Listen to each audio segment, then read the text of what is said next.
for today and all the extra effort that was needed to meet our unique challenges today.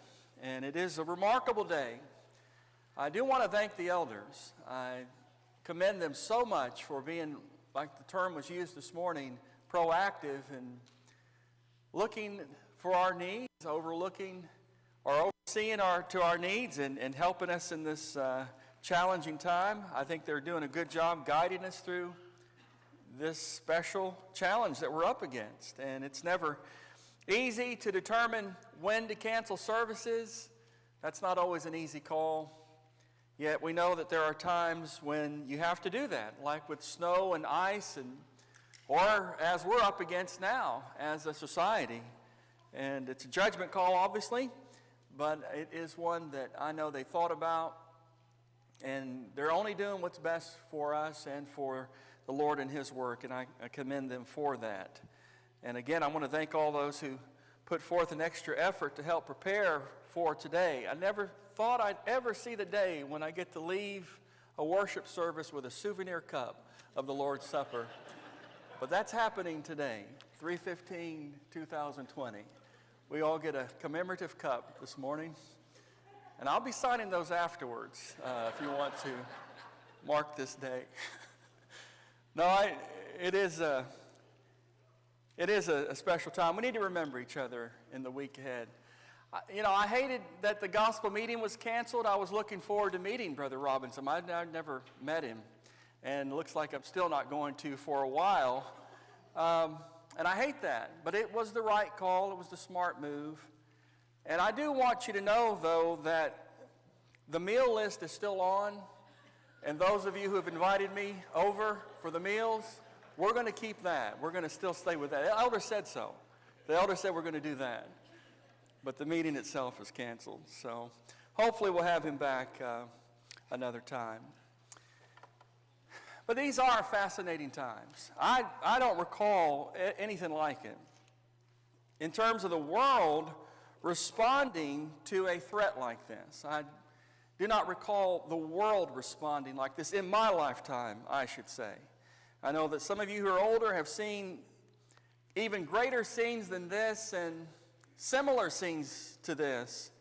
But I've never seen it to where everything is just basically closed. I mean, sports seasons, billions of dollars lost in response to this threat. And so many public places have been closed. People are quarantined. Mark Pape was telling me or showing me a text that he received from Roberto Tondelli in Italy and how they've all been confined to homes. And you can't leave to go to public places unless you have this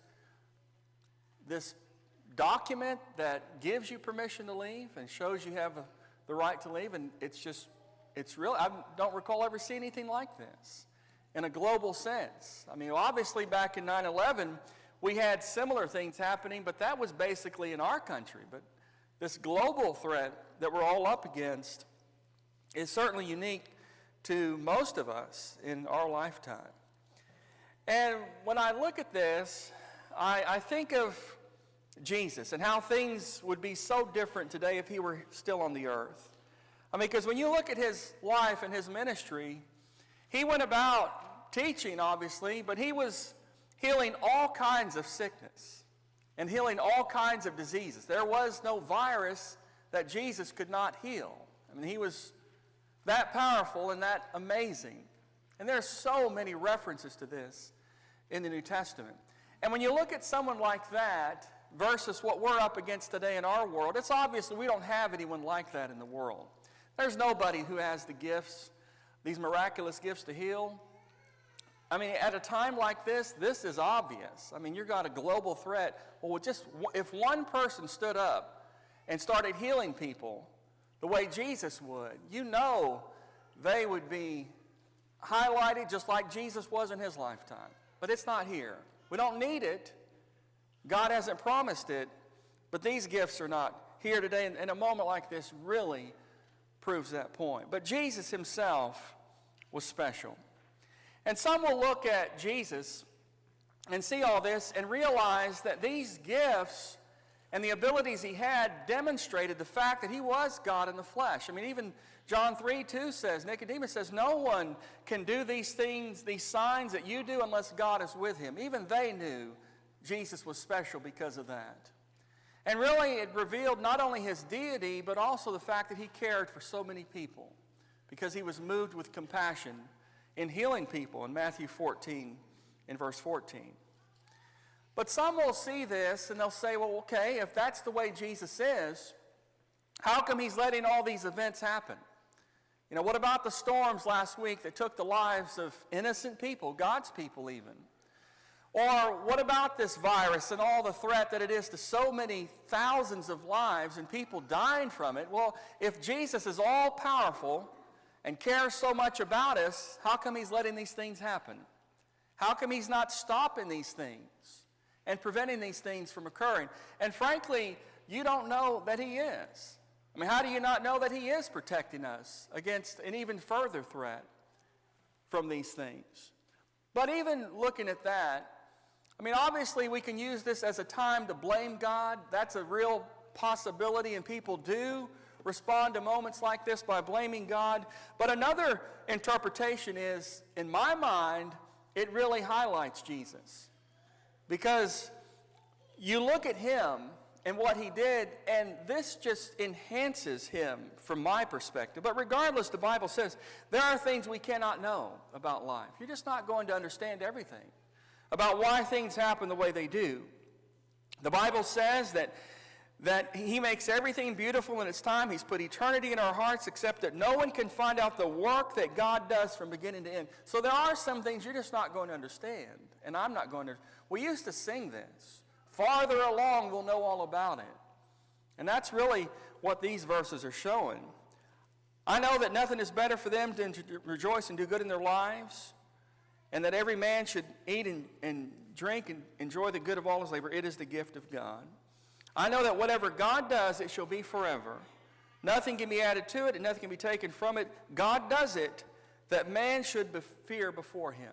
And that's in Ecclesiastes 3:11-14.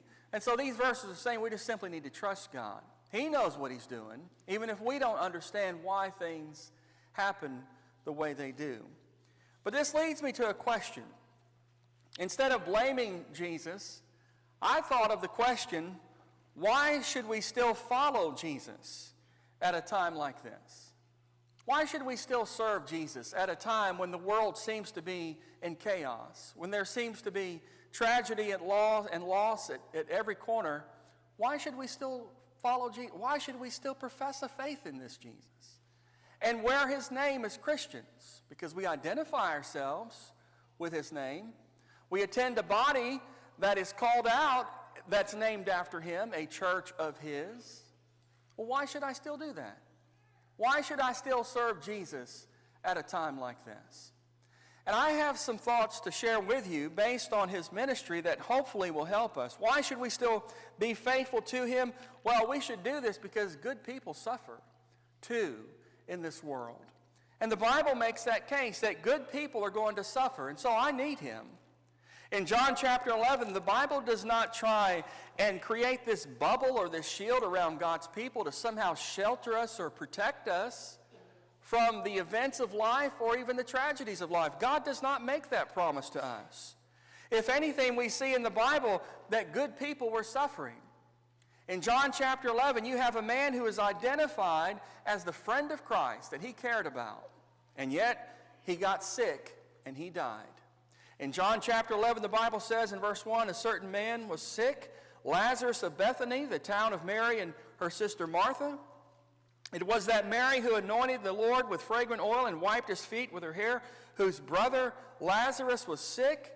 Therefore the sister sent to him, saying, Lord, behold, he whom you love is sick. And we understand that right after that he dies. Lazarus does. But that proves right there, good people, godly people are going to get sick. Good people are going to suffer in this life. And I think it's important for us to remember that, especially at a time like this. It is remarkable how many people think that bad things only happen to bad people. It's sometimes in our thinking, where we think, well, I must have done something wrong for this to come upon me, for me to be as sick as I am, or for me to be impaired as I am, or for me to lose this person in my life like I have. I must have done something wrong. I must have some kind of sin or some kind of separation in my relationship with God for this thing to happen to me. And what we have to understand is the Bible makes the case that good, innocent people, people of God, friends of God, people He loves, are going to get sick. We're going to have tragedy, and we're going to die. In Job chapter